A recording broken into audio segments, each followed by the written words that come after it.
गुरु भगवान को नमन है। देखिए, जीवन में गुरु का होना हमारे लिए बहुत जरूरी है। किस लिए?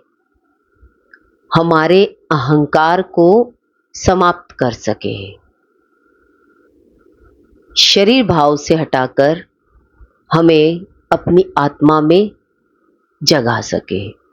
हमें तो सारे शरीर का ही ज्ञान है और ये शरीर का ज्ञान खाली अहंकार का स्वरूप है। चेतना का ज्ञान प्रेम का स्वरूप है और हमारे को सारा शरीर, मन और बुद्धि ये विराट अहंकार है। अहंकार का काम क्या होता है? हर दोष को भरना। जितने भी दोष दिखाई दे सारे शरीर में ही दिखाई देंगे, मन से दिखाई देंगे, बुद्धि से दिखाई देंगे। इनको भरना ही अहंकार है। सबको शरीर के रिश्ते से कमी ही देखना, पैसे में कम ज्यादा देखना, व्यवहार में छोटा बड़ा देखना, ये सब अहंकार का स्वरूप है। कोई कहे कि भाई नहीं, मैं तो एक अच्छे से बात करके शरीर की बता रहा हूं, पर वो भी आपका अहंकार ही है। गंदगी को आप एक अच्छे कपड़े पर रख दो, टेबल सजा दो और गंदगी रख दो। गंदगी तो गंदगी है, चाहे टेबल कितनी भी अच्छी सजाई है आपने। ऐसे ही जब तक हमें आत्मज्ञान नहीं होता तब तक हमारा सारा अहंकार ही है। देखिए, अहंकार के स्वरूप को जानिए। जागृत अवस्था, स्वप्न अवस्था और सुसुप्ति अवस्था। हम 3 अवस्थाओं में रहते हैं। जागते हैं सुबह, जब सोते हैं तो स्वप्न में रहते हैं और डीप नींद में चले जाते हैं, डीप स्लीप करते हैं। तो इसका मतलब क्या है? उस समय आपको कोई अनुभव नहीं है, पर तीनों ही अहंकार के स्वरूप है। जागृत अवस्था में आप क्या क्या इस्तेमाल करते हो? 5 कर्म इंद्रियां और 5 ज्ञान इंद्रियां। ज्ञान इंद्रियां कौन सी है? आंख, नाक, कान, मुंह। और कर्म इंद्रियां हाथ, पैर, उपस्थ, इनको यूज करना। 5 ये हैं, 5 ये हैं, पर ये शरीर के पार्ट्स हैं। मन क्या है? माइंड। दिमाग में हम क्या सोचते हैं? थॉट्स आते हैं, विचार आते हैं, रिएक्शन आते हैं और इमोशंस हैं। ये सब किस में है? हमारे माइंड में। और बुद्धि में क्या है? बुद्धि में स्थूल और सूक्ष्म। स्थूल में क्या क्या आता है? अच्छा और बुरा। सूक्ष्म में क्या आता है? नित्य और अनित्य। क्या रहने वाला है और क्या जाने वाला है। अब इस शरीर के द्वारा हमने सारी अवस्था देखी जागृत अवस्था की, कि सुबह से उठ करके हमने इंद्रियों को काम में लिया, पर हमने इन इंद्रियों को क्या मान लिया? सच मान लिया। शरीर से जो भी काम किया वो मैंने किया, मेरे हाथ के द्वारा हुआ, मैंने किया, हाथ के द्वारा हुआ पर मैंने किया। ये अहंकार है। और आप इंस्ट्रूमेंट को अपना मान ले कि मैं ये इंस्ट्रूमेंट हूं, तो ये क्या हुआ? अज्ञान हुआ। और अज्ञानता में हमने इस शरीर को सच मान लिया और झगड़ा शुरू हो गया। अहंकार का स्वरूप हो गया। मुझे सुबह से लेकर के शाम हो गई, इतना मैंने काम किया, इंस्ट्रूमेंट के द्वारा काम किया गया, पर आपने अपने आप को इंस्ट्रूमेंट मान लिया। बुद्धि से अगर आपने ज्ञान लिया, गुरु का ज्ञान ग्रहण किया, तो स्थूल और सूक्ष्म के बारे में आपको नॉलेज हो जाएगी। पर बुद्धि को कितना इस्तेमाल करोगे? बुद्धि तो लास्ट में यूज होती है। सारा दिन तो शरीर के ही काम है, हाथ पैर के काम है, आंख नाक कान के काम है, मुख से बोलने का काम है, वाणी का। पर सारा दिन इंस्ट्रूमेंट को ही इस्तेमाल करने में अपना जागृत अवस्था आपने निकाल दी। अब आपको बुद्धि से ज्ञान प्राप्त नहीं होगा तो आप पूरी शरीर के बारे में ही जानेंगे।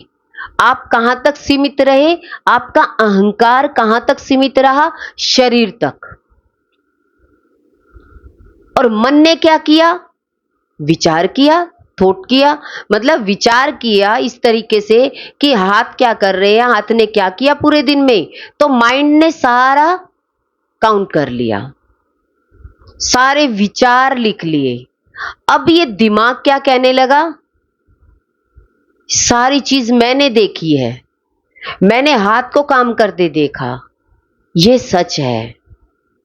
मैंने देखा तो दिमाग क्या कहता है, मैंने देखा है तो मैं सही हूं, ना कि शरीर। शरीर तो कर रहा था पर देखा तो मैंने है ना, शरीर तो बता ही नहीं सकता। तो अहंकार बड़े रूप में क्या कहने लगा, दिमाग से मैंने काम लिया है तो मैं अपने आप में बड़ा अहंकार हुआ। क्या हुआ, शरीर से बड़ा अहंकार क्या हुआ, मन ने जो देखा और वो अपने में मान लिया, वो इस शरीर से बड़ा अहंकार है। आगे जाकर के जब आप बहुत गहराई में सो रहे थे, उस समय में कोई बुद्धि काम नहीं कर रही थी, पर आप सपने के द्वारा जो आपने शरीर से कार्य किया उसका दिमाग से स्वप्न बना, जो रात की अवस्था में वो सपने के रूप में प्रकट हो गया। अब आप क्या कहेंगे, मेरे को ये सपना आया। इसका मतलब कौन बता रहा है आपको कि रात को आपको स्वप्न आया, आप तो सोए पड़े थे। कोई तो है जो आपको दिन में शरीर से कार्य कराया और रात को स्वप्न में जो सपना दिन का था वही सपना रात को दिखाई दिया। तो आपने क्या सच मान लिया, ये सपना सच है जो मैंने सोने के बाद भी देखा। जागृत में तो देखा ही देखा, वो तो अहंकार का ही रूप है शरीर। दूसरा मैंने सपने में देखा तो ये और बड़ा अहंकार हो गया, मैं सोकर भी देख सकता हूं कि कौन क्या कर रहा है, तो ये बड़ा अहंकार आ गया।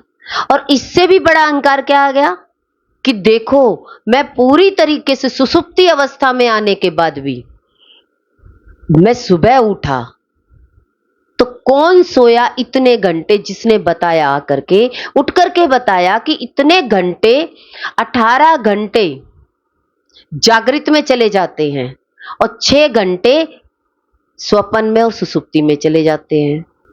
अब इन 6 घंटे के बारे में भी कौन बता रहा है, 18 घंटे में तो आपके शरीर ने पक्का कर लिया मैं ये शरीर हूं। जो शरीर से गया तो कौन था शरीर के अंदर में, कौन था, चेतन स्वरूप आत्मा सदा है, पर शरीर क्या है, जाने वाला है, परिवर्तनशील है। पर इस परिवर्तनशील संसार में हम जितने साल जिए, पर हमने अपने आप को शरीर को सच माना, ना कि जो इसके अंदर में परमानेंट था उसके बारे में हमें ज्ञान ही नहीं है। चेतन के बारे में हमने ज्ञान लिया ही नहीं तो हमें नॉलेज कहां से प्राप्त होगी। इसका मतलब बुद्धि के द्वारा हम स्थूल और सूक्ष्म की जानकारी लेंगे, जो हमें गुरु के द्वारा जानकारी मिलेगी। तो हम सोचते हैं कि भाई हमने अपने जीवन के 50 साल शरीर में लगाए, अब आप आगे बच्चों के साथ भी 50 साल शरीर में ही लगाओगे तो बच्चों को भी नॉलेज नहीं होगी, क्योंकि चेतना की नॉलेज आपको ही नहीं है, आपने ही ज्ञान नहीं सुना कि आप किसके द्वारा ये शरीर चल रहा है, उसकी नॉलेज आपको नहीं है। तो आप भी बच्चे को भी इतने साल तक आप वो ज्ञान दे सकते हो जो आपने पाया।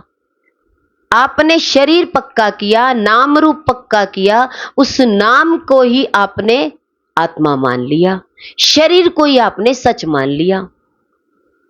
और दिमाग ने संबंध पक्के करा दिए। इमोशन से आपने क्या पक्का कर लिया, जो विचार आए, इमोशंस आए, आपने सगे संबंधी बना लिए। अब माइंड क्या करने लगा, बड़े अहंकार को लेकर के छोटे अहंकार को पुष्ट करके बताने लगा, देखो मुझे पूरा ज्ञान हो गया। ऐसे काम करना चाहिए शरीर से। आप शरीर से अच्छा काम करो चाहे बुरा काम करो, पर है शरीर का अहंकारी। इंसान बुरे से अच्छे की तरफ चल पड़ेगा पर नॉलेज नहीं लेगा। अगर नॉलेज मिल जाएगी तो अच्छा भी छोड़ देगा। आपको सही मायने में चेतन का ज्ञान हो जाए कि आप करने वाले नहीं हैं, परमात्मा करने वाले हैं, तो आपके काम की स्पीड बढ़नी चाहिए या कम होनी चाहिए? क्या करोगे? स्पीड बढ़नी चाहिए। अब हमें वो ज्ञान ही नहीं है कि चलाने वाला मुझे भगवान है, तो मुझे बुरा करने की जरूरत ही नहीं है।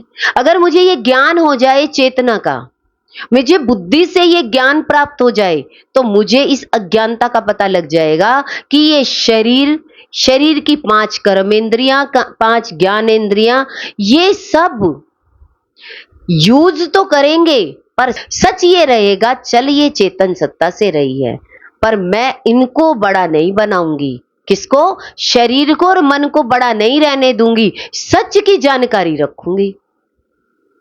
कहने का भाव क्या समझ में आता है कि रावण की लंका तो रहेगी, पर ध्यान राम पर रहेगा। तो राम ने अहंकार को कैसे देखा? राम ने अपने अहंकार को कैसे देखा? अहंकार आप दूर नहीं कर सकते, अहंकार साथ चलेगा, शरीर साथ चलेगा, आपके मन आपको गाइड करेगा, पर बुद्धि से जब ज्ञान आ जाएगा तो आप अहंकार को अलग रखोगे और प्रेम को। अब जैसे ही आपको चेतना का स्वरूप पता लग गया, तो सबके साथ आपका व्यवहार कैसा होगा? अच्छा होगा। तो इसका मतलब सबसे पहले हमें कौन सी जानकारी होनी चाहिए? शरीर को हंस-पुष्ट बना दे। कहते हैं कि सुबह योगा करे, शाम को जिम करे, तो क्या होगा? आप शरीर को हंस-पुष्ट कर लेंगे, पर ऐसा तो नहीं हो सकता ना कि आप अमर हो जाए।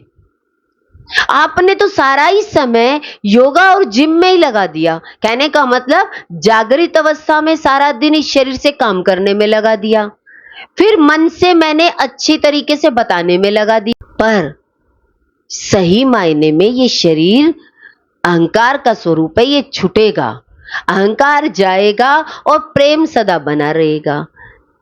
तो इस अहंकार को ज्यादा यूज करें या प्रेम को ज्यादा यूज करें?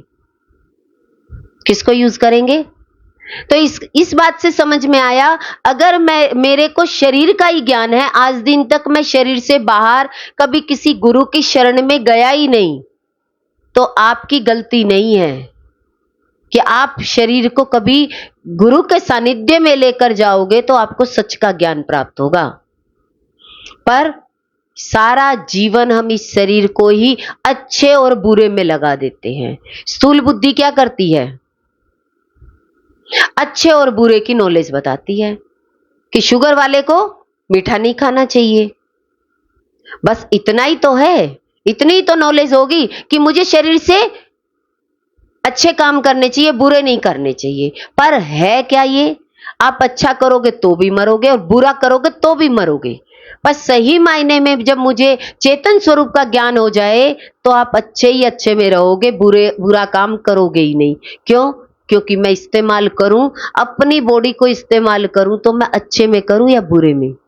तो सारा दिन मेरा दिमाग बुरी चीज को उठा करके, मीडिया का कैमरा है, ये दो क्या है हमारी आंख, क्या है?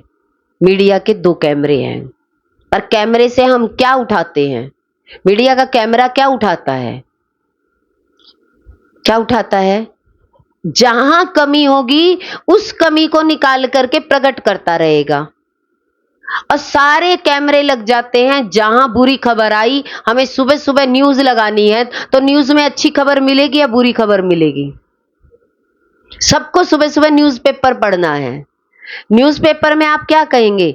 इतना सा तो भगवान का कुछ दृष्टांत सा आया, और पूरा पेपर नेगेटिव से भरा है।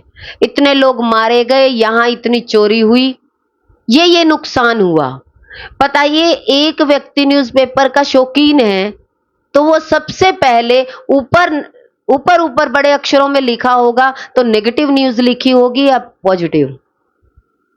नेगेटिव। तो क्या वो उस चीज को छोड़ देगा? सारे पेपर को छोड़ देगा, छोटा सा दृष्टांत उसमें ढूंढेगा। तो व्यक्ति से पूछा जाए कि तुम न्यूज़पेपर क्यों पढ़ते हो, कहते हैं इसमें बहुत छोटी छोटी कहानियां आती हैं। पर वो कहानियां किसकी है? कहते स्वामी विवेकानंद की। और स्वामी विवेकानंद की बुक लेकर पढ़ लो, आपको न्यूज़पेपर लेने की जरूरत ही नहीं है। उस न्यूज़पेपर में से आप छोटा सा दृष्टांत लोगे, उसको छाटोगे, या आप विवेकानंद की बुक लेकर ही उसको पढ़ लो, आपको छाटना ही नहीं पड़ेगा। भाई समझदारी क्या है? एक व्यक्ति बहुत सस्ती चीज लाना चाहता है, कहते मंडी से लाना चाहता हूं, पर आदमी कितने हैं? 2 घर में।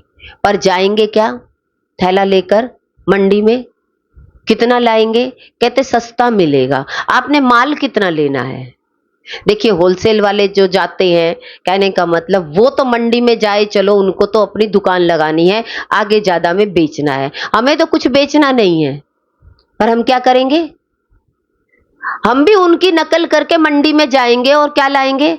आधा किलो टमाटर। उसमें कितने रुपए बचेंगे? कितने रुपए बचेंगे? पर आपने नकल किसकी करी? अरे सोम बाजार लगता है वहां चलो।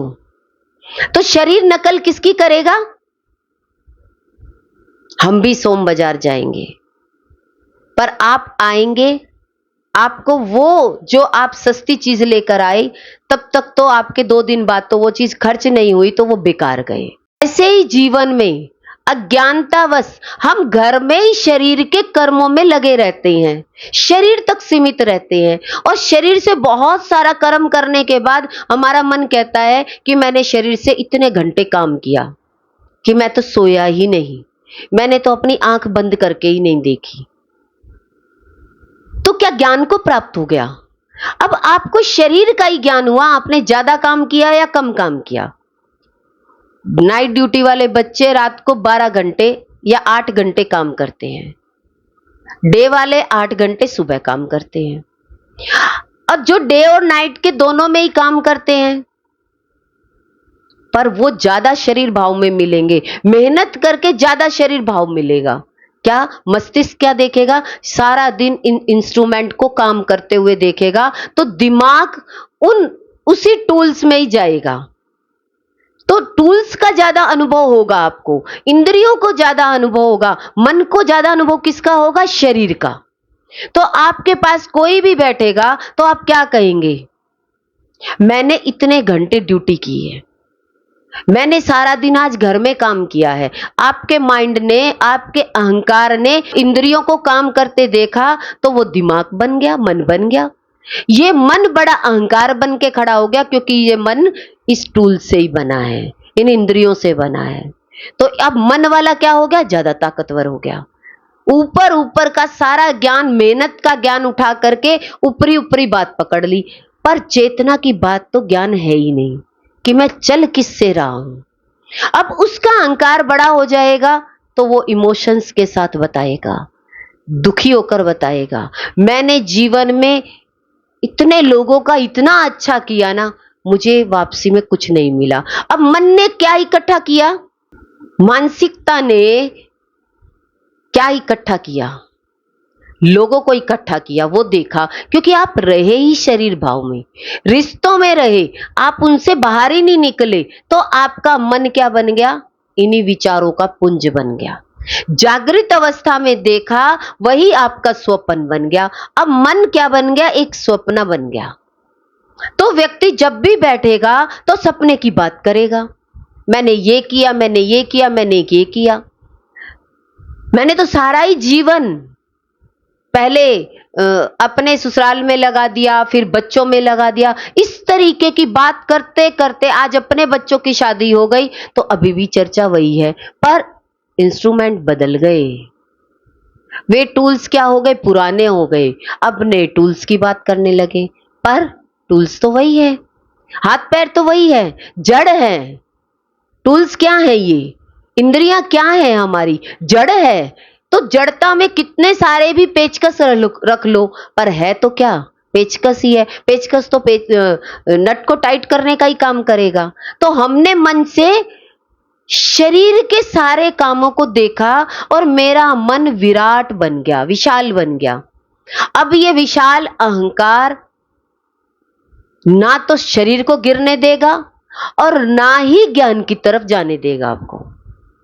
गुरु के पास भी जाएगा तो वो सेवा में भी कोई काम करेगा तो वहां अहंकार करेगा। पहले घर वालों का अहंकार था, अब सत्संग का अहंकार हो जाएगा। तो लगेगा वो क्या समझेगा नहीं बात को कि गुरु जो चेतना से आपको ज्ञान समझाना चाह रहे हैं, सूक्ष्म बुद्धि से समझो। ये सारा शरीर और मन आपको मिला है नित्य और अनित्य को जानने के लिए। इसके बारे में ये जानने के लिए आपको ये शरीर दिया गया और मन दिया गया।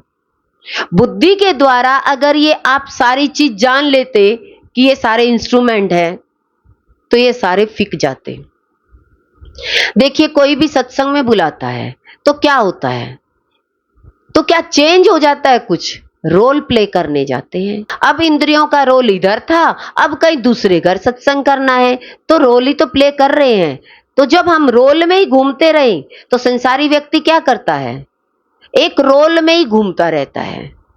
जागृत, स्वप्न और सुसुप्ति, जागृत, स्वप्न और सुसुप्ति, तीनों चीजों की बात करता रहता है जब तक वो बुद्धि से ज्ञान को प्राप्त नहीं करता। इन इंस्ट्रूमेंट को इंस्ट्रूमेंट की तरह नहीं देखता, ज्ञान ही आपको इंस्ट्रूमेंट बताएगा। बिना ज्ञान के आपको ये सारा अज्ञान पक्का होगा। अब बताइए, संसार नित्य है या अनित्य है? सदा रहने वाला है, परिवर्तनशील है? क्या कहोगे? परिवर्तनशील है, पर रहने वाला तो नहीं है ना। तो सच क्या है? आत्मचेतना। इसका मतलब मेरे को ज्यादा अभ्यास अब आत्मचेतना का होना चाहिए, ये शरीर का। हम घर में शरीर के ज्यादा कर्मों में लगे रहेंगे, हमें 50 साल हो गए, अभी भी हम इंस्ट्रूमेंट में लगे हुए हैं, तो इसका मतलब मुझे इंस्ट्रूमेंट का अभी ज्ञान भी नहीं हुआ कि ये इंद्रियां धीरे धीरे स्थिर होती जा रही है और एक दिन ये काम भी नहीं कर पाएंगी। तो क्या हम जब टूटने के बाद, इंस्ट्रूमेंट टूटने के बाद ये अनुभव करें कि ये इंस्ट्रूमेंट थे, या इंस्ट्रूमेंट के रहते हुए इनको इस्तेमाल करके ये समझे कि मुझे चेतना का ज्ञान होना चाहिए, मेरे मन को आत्मा का ज्ञान होना चाहिए। मैं मन से अब क्या करूंगा, अब मैं शरीर से क्या करूंगा? सारे अच्छे कर्म होंगे और अच्छे कर्मों को मन से मैं लगाऊंगा, पर मैं अहंकार तो रहेगा। देखिए, मिट तो सकता नहीं है, जा तो सकता नहीं, कहीं भी रहेगा, पर मेरे को ज्ञान के द्वारा ये चीज समझ में आती रहेगी कि ये झूठ है, ये रावण है, ये रावण की लंका है, एक दिन जलेगी। मैं तो राम हूं। तो राम अपने शरीर के अहंकार को कैसे देख रहे हैं? ये रावण की लंका है, एक दिन ये धू धू करके जल जाएगी। पर लंका पर ज्यादा ध्यान रहता है या राम के चरित्र पर? ध्यान ज्यादा किस पर रहता है हमारा? शरीर पर। शरीर पर रहता है। सोने की लंका है, कानों में सोने के पेन रखे हैं, गले में सोने का पेन रखा है, हाथ में सोने का पेन रखा है। कहते लंका तो सोने की है, पर चरित्र राम जैसा चेतन स्वरूप में होना चाहिए, जो सदा सदा आपके साथ है और सदा रहने वाला है। आपका शरीर जाने वाला है, जाने वाले शरीर के साथ ना ज्यादा बार अटैचमेंट होनी चाहिए, ना अपने को किसी के साथ अटैच करना चाहिए, ना दूसरे के साथ अपने को अटैच करना चाहिए। ज्ञान जब हमारे जीवन में पक्का होता चला जाएगा तो ये स्थूल शरीर आपका कितना काम का रहेगा? ये सबके काम तो आएगा, पर इसको मालूम है कि रहते हुए मैं सबके काम आ जाऊं, तब तक, जब तक ठीक है तब तक तो मैं ठीक बनाए रखूं इससे। पर जैसे ही एक दिन ये जलेगा तो फिर ठीक और गलत का तो कोई विचार ही नहीं रह जाता। तो ज्ञान से एक चीज समझ में आ रही है आपको कि गुरु हमारे जीवन में क्यों जरूरी है। जिसने आत्मा को जाना है, कहते हैं जिसके पास आत्मा का ओरा है वही आपके राग द्वेष को मिटा सकता है। कैसे पता लगेगा? देखिए, राम और रावण, तो कहने का मतलब जब आप राम के सामने खड़े होंगे, गुरु के सामने खड़े होंगे, तो आपका रावणपना पता लग जाएगा। मैं शरीर भाव में हूं। आप क्या कहेंगे? अरे गुरु को कैसे पता लगा कि मेरे अंदर में ये था, उन्होंने मेरे सारे मन की बात बता दी। तो उन्होंने मन की बात क्यों बता दी? क्योंकि शरीर तो सबका ही एक जैसा है, तो इंद्रियां तो सबकी एक जैसा कार्य कर रही है। तो जो आत्म स्थिति में आ गया उसके पास जाओगे तो वो उनका ऑरा आपको क्या करेगा? आपके राग द्वेष को निकाल देगा, गंदगी को हटा देगा। साफ पानी के पास जाओगे तो गंदा पानी उछल उछल के बाहर आ जाएगा।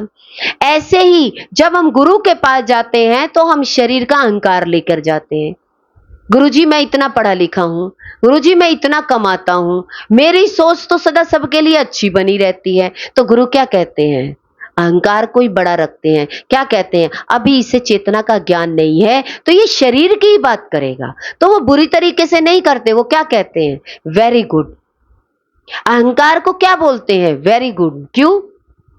क्योंकि अभी अभी इसको चेतना का ज्ञान नहीं है, इसे अपना शरीर का ही भान है, शरीर सच लग रहा है। पर गुरु की कृपा क्या है?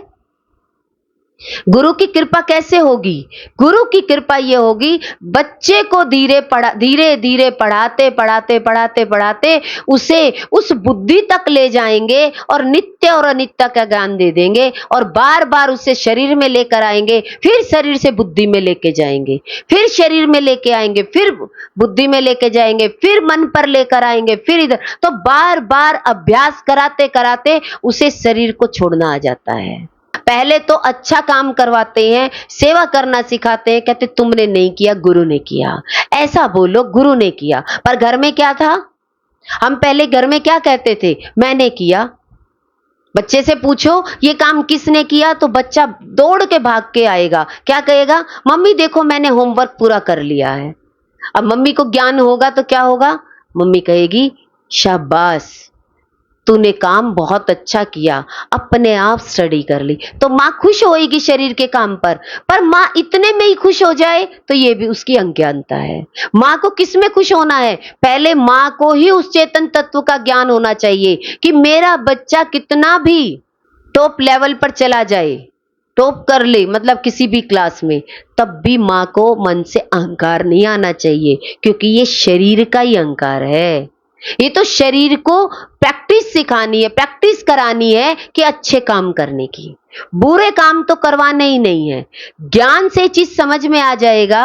अगर माता पिता ज्ञानी होंगे तो कम से कम बच्चे को अच्छे काम करवाने सिखाएंगे।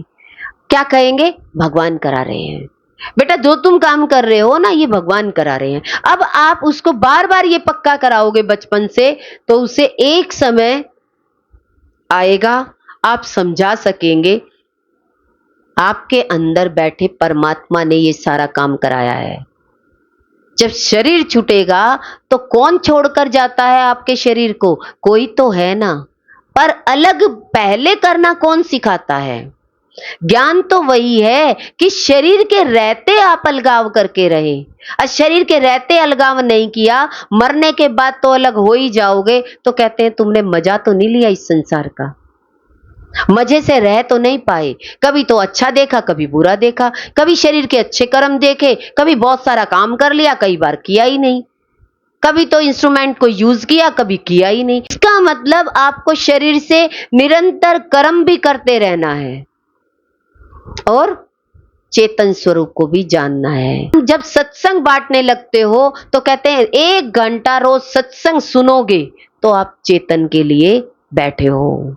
मतलब एक बच्चे को स्कूल में पढ़ाई कराने गए हो, बच्चे को स्कूल में भेजा है, किस लिए भेजा है? इंद्रियों को अच्छा पाठ पढ़ाने के लिए। क्या करने के लिए? बच्चा अच्छी इंद्रियों को मतलब अच्छे डिसिप्लिन में रख सके, इसलिए भेजा है आपने। घर में आप डिसिप्लिन में नहीं रख सकते, घर में बच्चा 8 बजे उठेगा ही नहीं, पर स्कूल में तो आपको कैसे भेजना है? इसका मतलब शरीर के लिए स्कूल बनाए तो चेतना की सत्ता के लिए भी स्कूल बनाए, वो है सत्संग।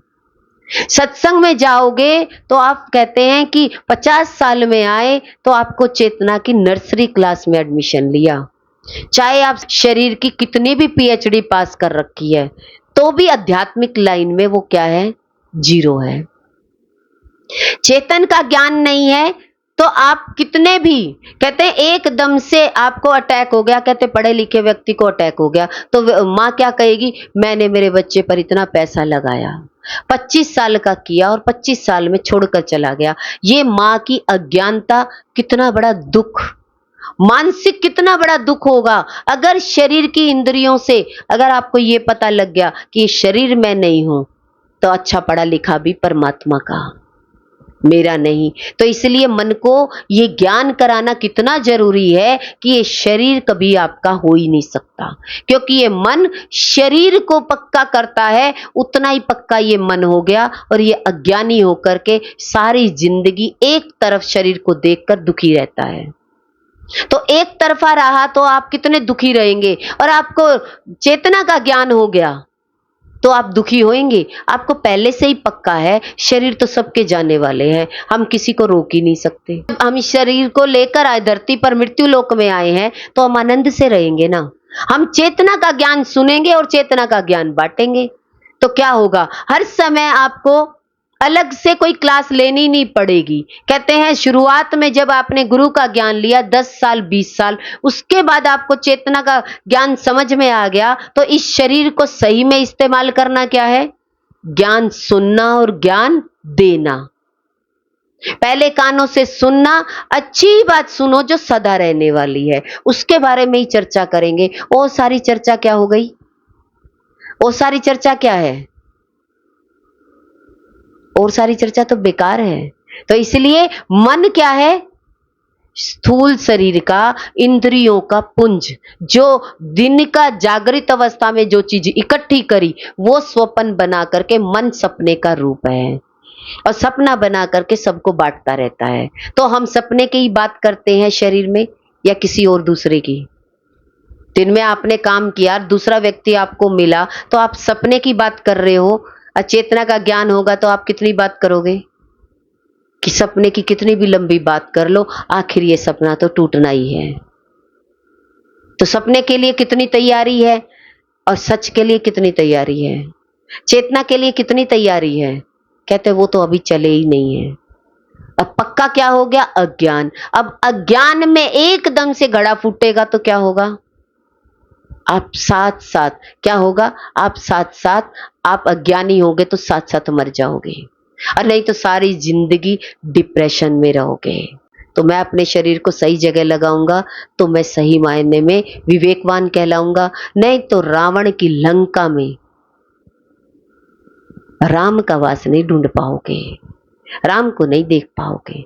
इसलिए लंका साथ रहे कोई फर्क नहीं पड़ता, पर मैं राम रहूं। तो रावण की लंका में राक्षसों के साथ विभीषण जी थे, जो भगवान का नाम लेते थे। और मुझे जो ज्ञान हो गया तो फिर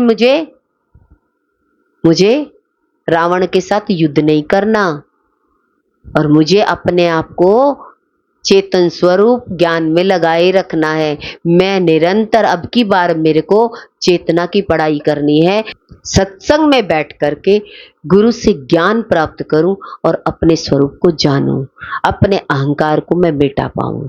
गुरु भगवान के अनंत अनंत शुक्राने हैं।